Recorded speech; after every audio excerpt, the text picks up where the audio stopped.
Kelly, would you mind doing the roll call? Collins, Here. Merle, Here. Neese. Here. Neeson, Here. Topliff. Present. Please rise. Dear Heavenly Father, as we gather this evening, we ask that you influence our hearts and minds so that we govern this city fairly and justly. We thank you for the many blessings you've bestowed upon our community, and we ask your continued protection upon our city staff and crews. Amen. Allegiance to the flag of the United States of America and to the republic for which it stands, one nation under God, indivisible, with liberty and justice for all. All right. Nice to see everyone this evening. I think I have my hearing aids on to have. I sound. There we go. Okay, I sound better to myself. All right, Kelly? First item is consent agenda. Make a motion to approve the consent agenda. No, second. All right. On this, we have the results of the election, which from April 2nd. And the appointment of a council committees that we're on. So Jessica will retain Mayor Pro Tem. Pray for my health. Councilmember Collins will planning and zoning along with myself. Tourism will be Councilmember John Neeson. I'll be on Parks and Rec because it starts in the parks. Just ask Mike Davis. Councilwoman Neese will be on Civic Center Board and Councilmember Johnny Merle on Library. So those are the appointments for the year. All those in favor, say aye. Aye. All right. Kelly, would you? All right, we've got an. We'll go down here.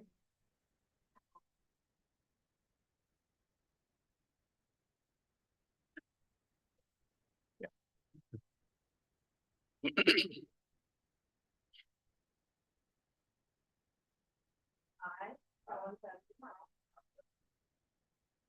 do solemnly swear that I will support the Constitution of the United States.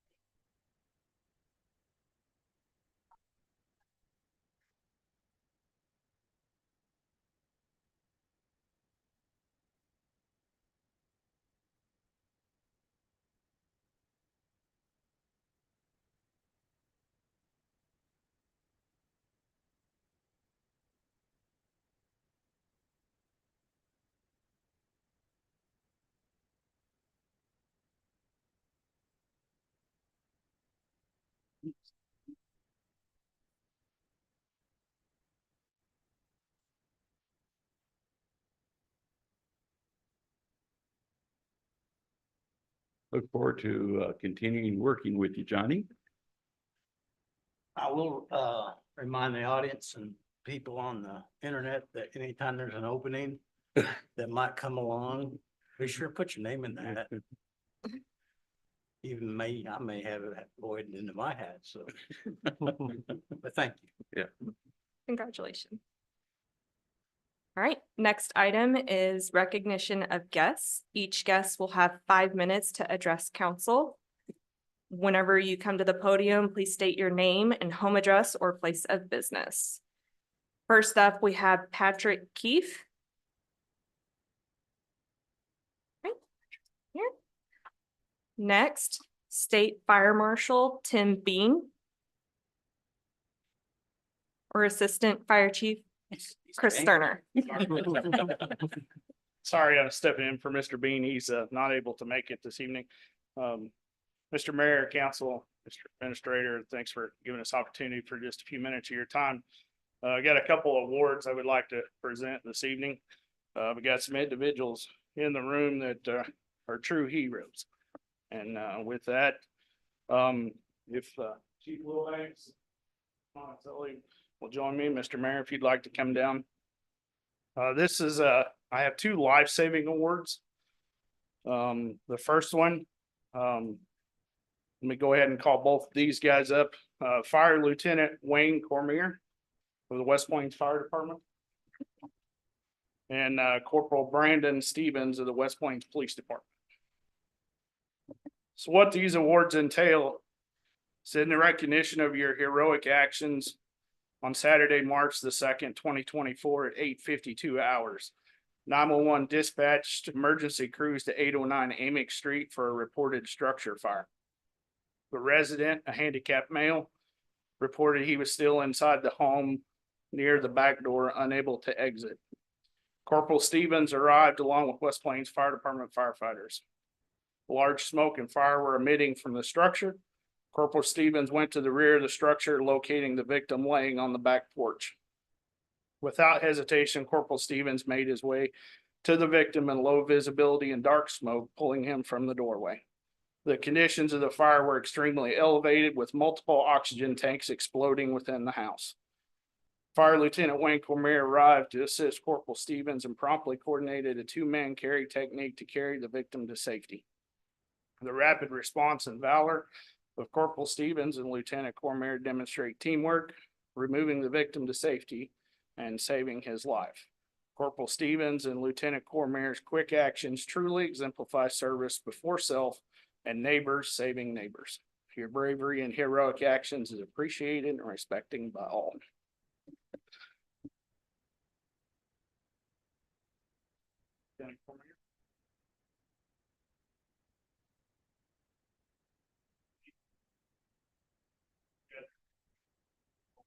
From the fire department, I had a couple flags made for you.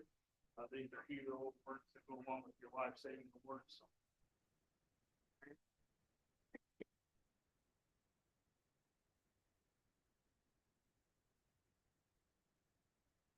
The police department would also like to recognize these two heroes, and they would be commended for their actions. It's only got 5 minutes. I want to read the same thing. So again, congratulations, gentlemen.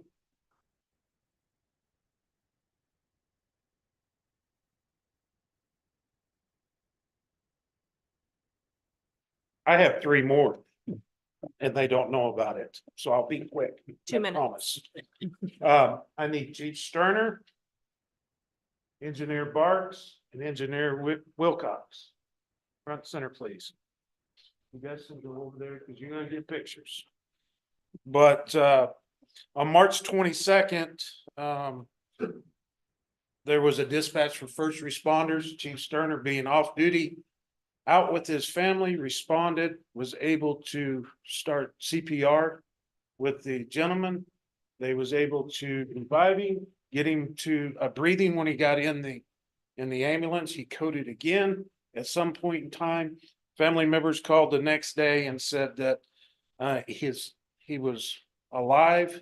He had a widowmaker heart attack, and because of their quick response, it was able to save the man's life. So.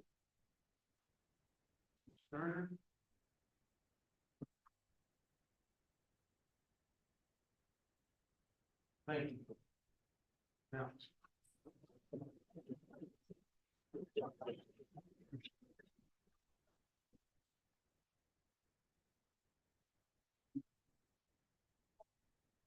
Whatever you do, sir, you want to take one thing we're careful of. Sure.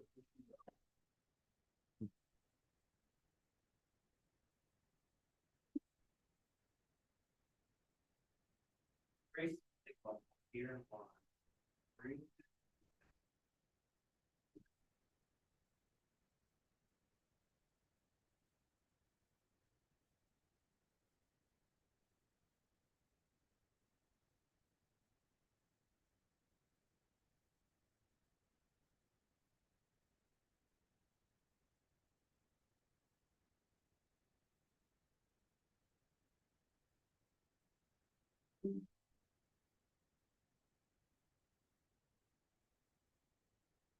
Thank you, Mayor and Council, for your support.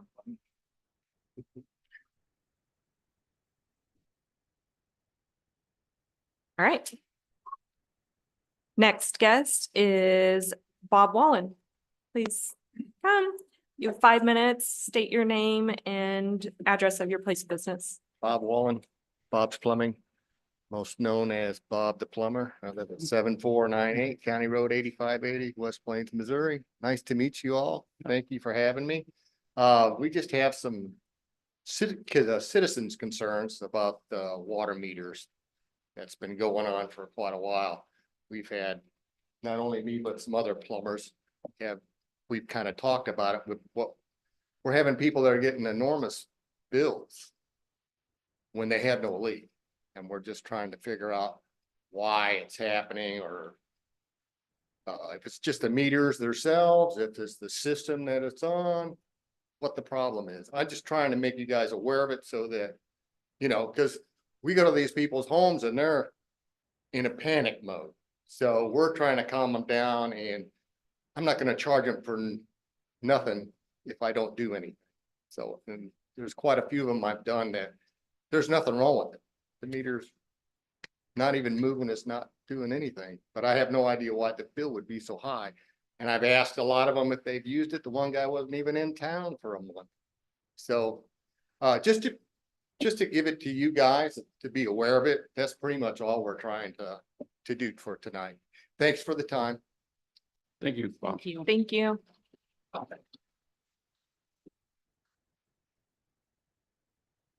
right. Next item on the agenda is ordinances. Ordinance number 1. Or bill number 1, sorry. Bill 4767 to become ordinance 4767, second reading. An ordinance to amend chapter 27 nuisance, repeal section 27-2 subsection 6 penalty, and section 27-2 subsection 7. Add sections 27-2.1 notice to abate and 27-3.2 penalty. Replace section 27-4 weeds. Make a motion to approve Bill 4767 to become ordinance 4767, second reading. Second. Sam, any input on this? I don't believe we received any comment from the public or on this. Happy to answer any questions if you have any. Kelly? Collins, Yes. Merle, Yes. Neese, Yes. Neeson, Yes. Topliff. Yes. Next bill is Bill 4768 to become ordinance 4768, second reading. An ordinance to approve the adoption of amended budgets for the fiscal year beginning January 1, 2024 and ending December 31, 2024. Make a motion to approve Bill 4768 to become ordinance 4768, second reading. A second. Hi, Good evening, everybody. Mayor and Council. I'll try to make this quick because this is second reading. We did not have any changes from first reading on this item. Just wanted to note that these amendments are items that are carrying forward from the 2023 budget. Basically, projects that we had planned on completing in 2023 that we didn't quite get done. The only exception to that is a couple of grants for the police department, where we're increasing both the revenues and the expenses by about $50,000. Any questions? Source of revenues. What do you mean source of revenues? Did you want to increase the revenues? We're increasing the expenses for most of the things. The revenues that we are increasing are grant revenues. So grants that we didn't know we were going to get that we found out about. Yep. Kelly? Collins, Yes. Merle, Yes. Neese, Yes. Neeson, Yes. Topliff. Yes. Right, next one is Bill 4769 to become ordinance 4769, second reading. An ordinance of the city of West Plains to create an entertainment district by adding the following section 50-455 to the city code. Chapter 50 zoning, Article 3 districts, Division 14 entertainment district, section 50-455 downtown West Plains Entertainment District, open cup. Make a motion to approve Bill 4769 to become ordinance 4769, second reading. Second. We, this was piloted during the eclipse program was this?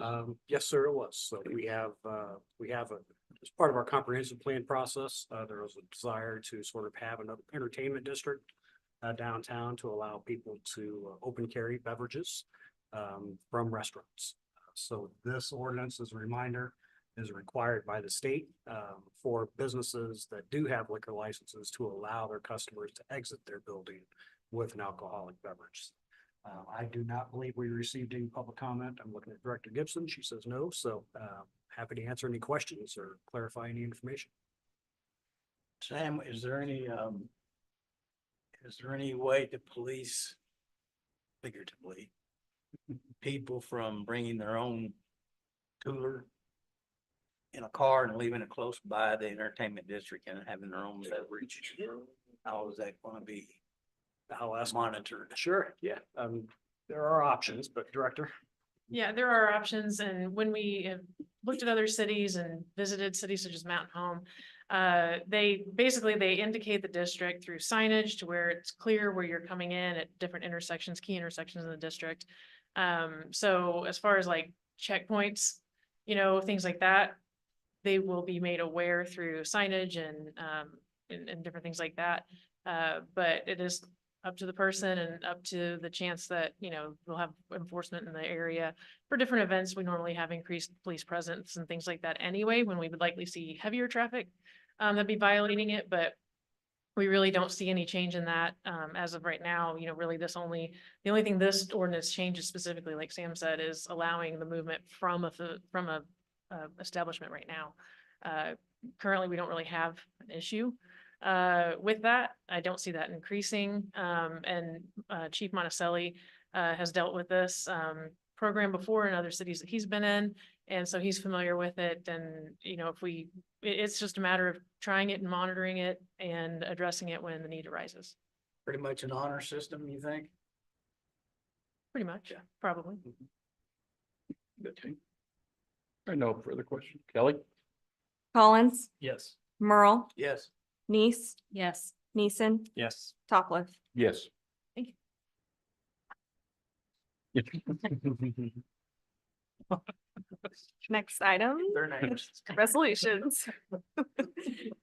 First resolution is Resolution 2024-07, a resolution authorizing an agreement between the city and Civic Plus LLC for the purpose of printing, supplementing, and maintaining the city's published and online code of ordinances. Make a motion to approve resolution 2024-07. I second. Okay. Really nothing too exciting to this resolution, just an agreement with our current provider. They recently purchased the business from our previous one, so they just are looking for a new agreement. Sort of outlines those terms effective for this year and into the future. Kelly or I are happy to answer questions. All right, all those in favor, say aye. Aye.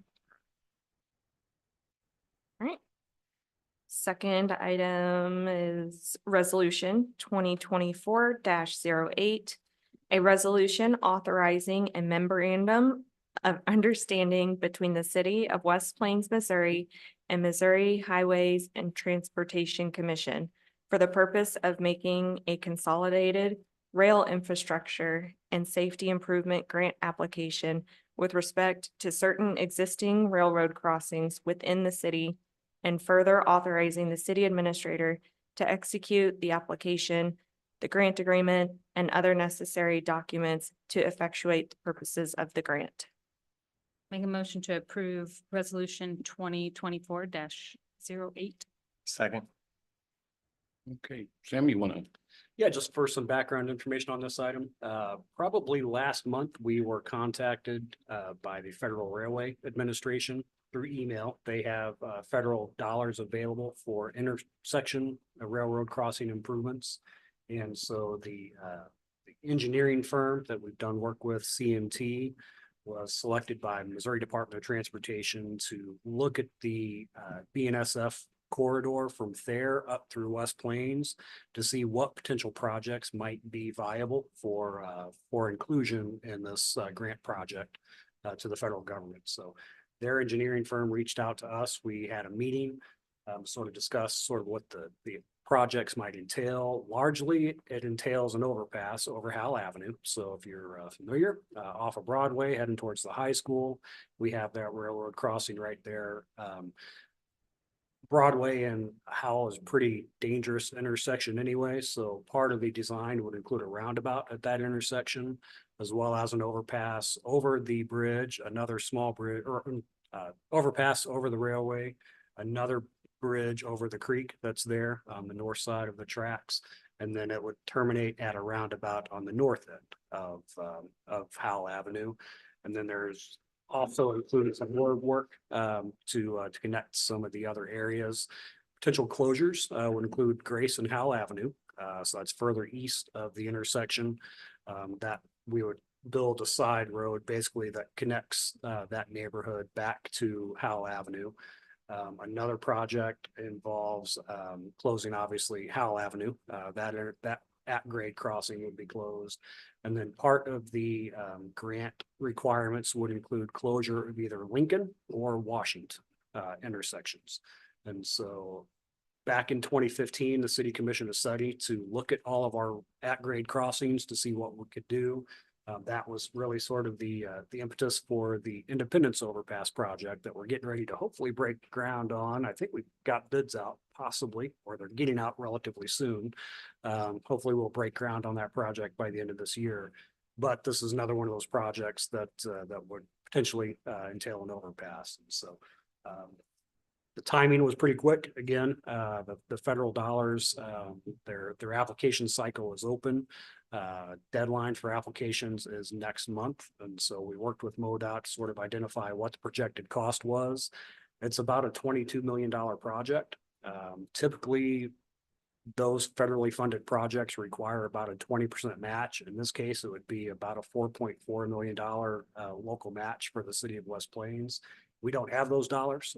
So we talked with MoDOT about the option of, lowering that cost, and what the MOU sort of identifies as the city would commit to a $500,000 local match, plus the additional closure of either Washington or Lincoln, and the other intersections or the other at-grade crossings at Howell and Howell Avenue and Grace.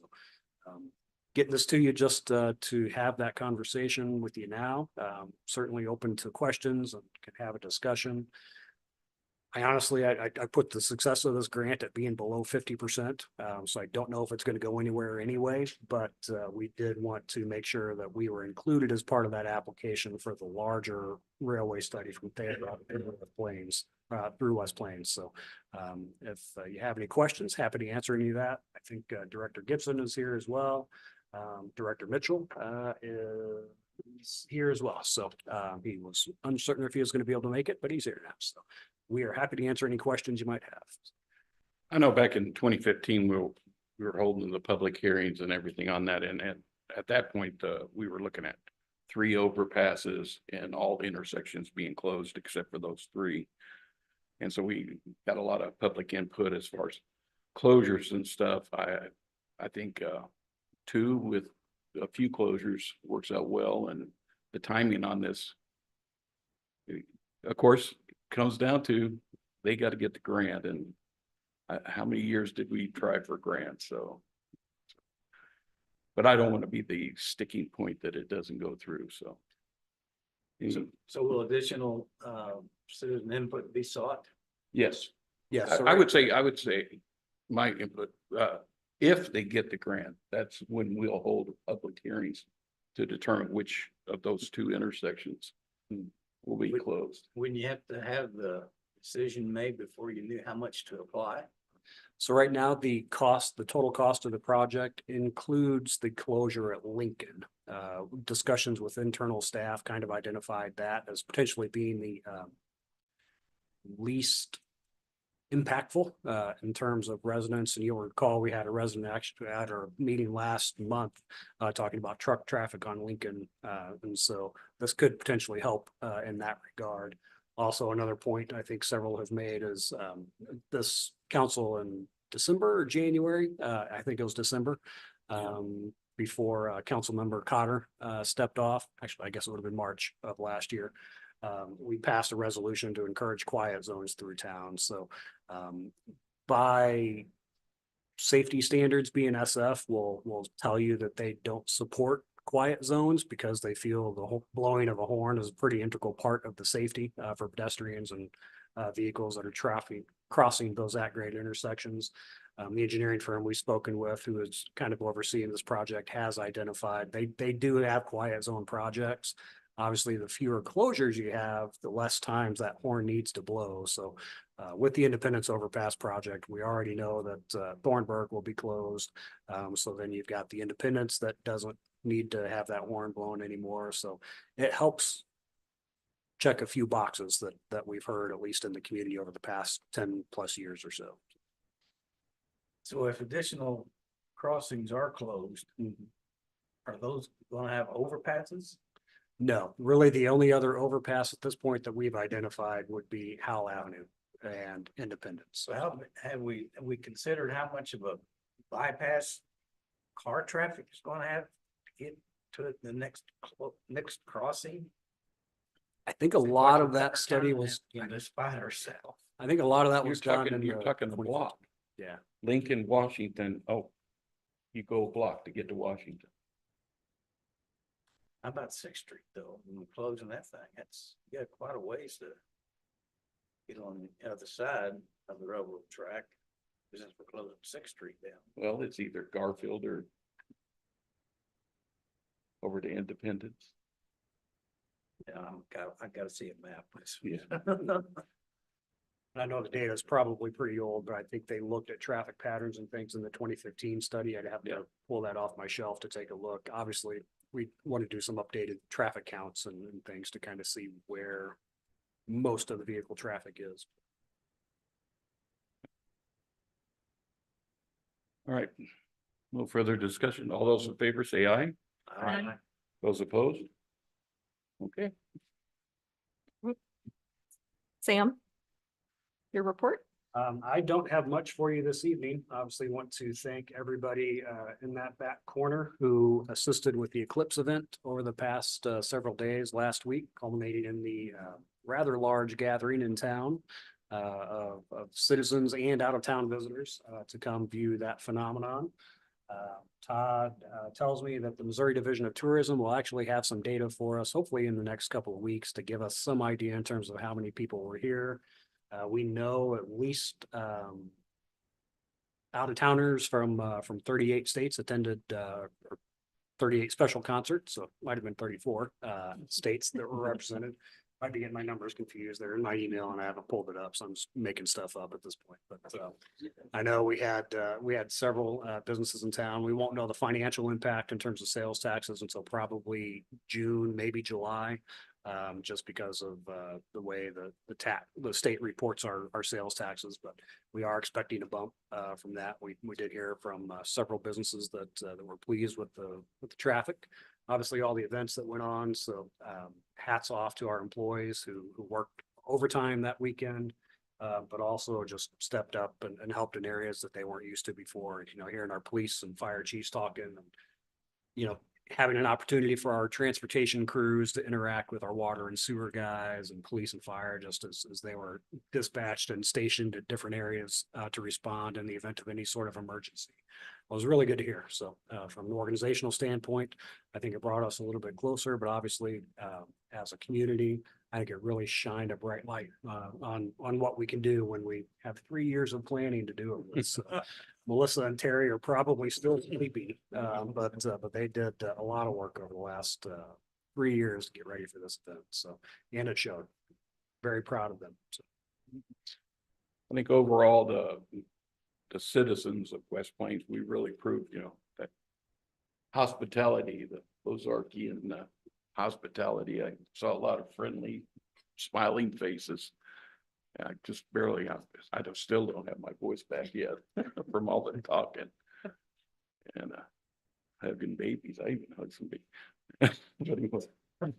Anything else, Sam? That's really all I have for this evening. Happy to answer any questions. Well, no further business.